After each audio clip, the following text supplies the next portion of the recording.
Ladies and gentlemen, please welcome John Simpson to present the Gold Circle Award.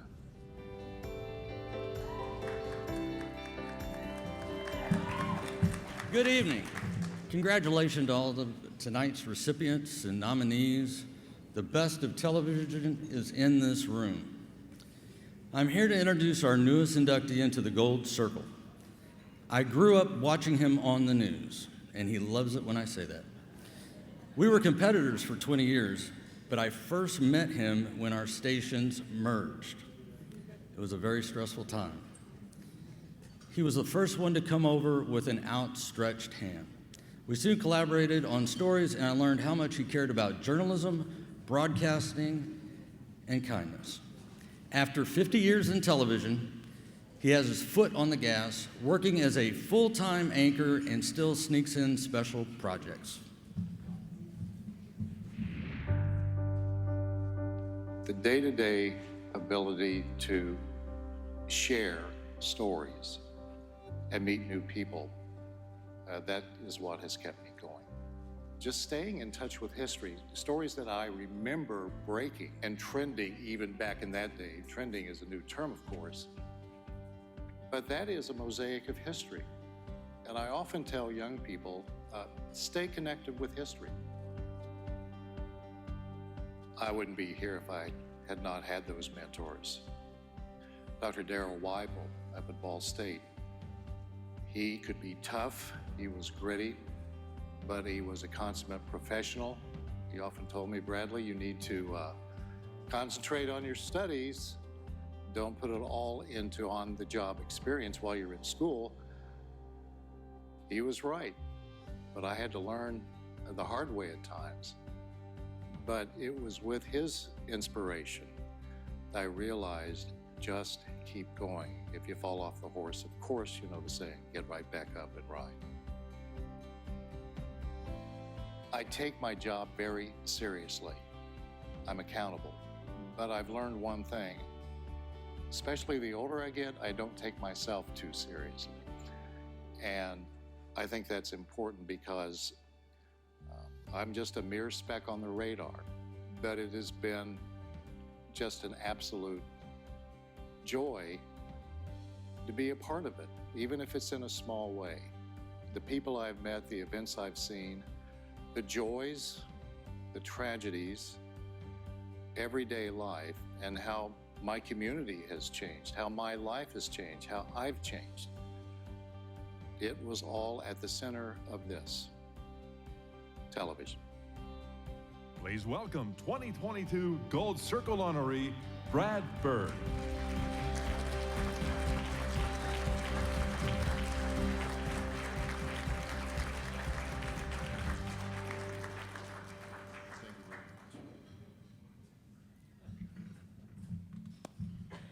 Well, I guess it's time for the old man in the room to say a few words.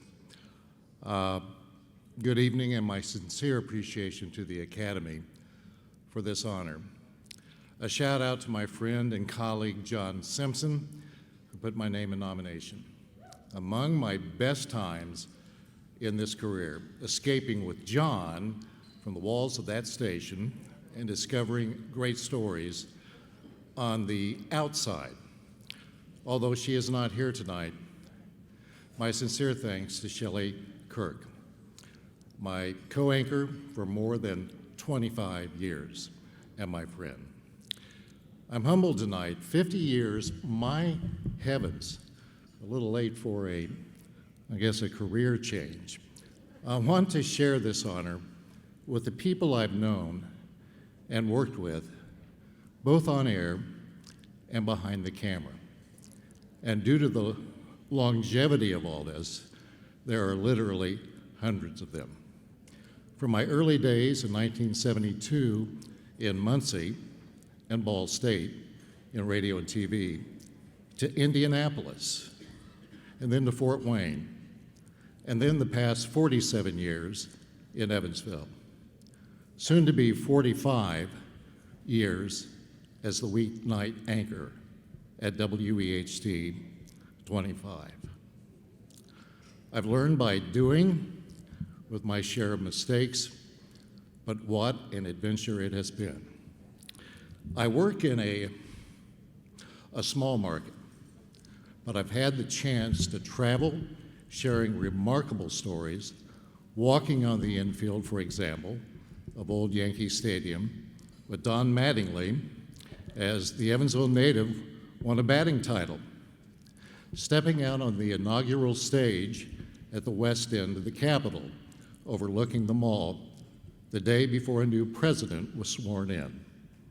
I felt the heartbreak of an act of nature that showed little mercy, trying to offer a calming voice as I anchored 20 hours of wall-to-wall coverage.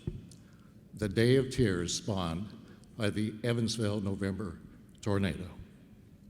In 1977, it was the night it rained tears. We reported live at Dawn's First Light, overlooking what was left of a DC-3. We lost 29 souls that night. The UE basketball team, and I did a little bit of growing up that day. I was fortunate to immerse myself in a story some 40 years later, in 2018, 50 years after the Martin Luther King assassination and the speech in Indianapolis by Bobby Kennedy, credited with saving a city that night from riots. I had the help of former ABC correspondent and GMA anchor Steve Bell on that story. He was on stage next to RFK 2 months later when Kennedy was shot in Los Angeles. He became a friend. In the past few years, there were stories that gave me a new perspective. Meeting a World War II veteran named Alan Sanderson, who flew 118 missions piloting the P-47. He was a kid during those most dangerous times.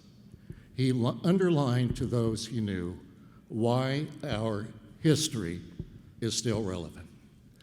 I traveled to Poland to write a documentary on 2 Evansville Peace Corps workers, in the process seeing a group of kids in a parking lot learning to play baseball. An effort in Evansville sent baseball equipment to those kids. We got to see that. It proved music is not the only universal language. The station gave me a chance to create a segment usually not seen in primetime newscast. It's called In Depth.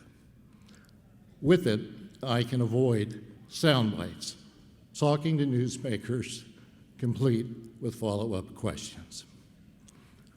Since 1978, I've been honored to host telethons, Easter Seals, and the Santa Claus Club.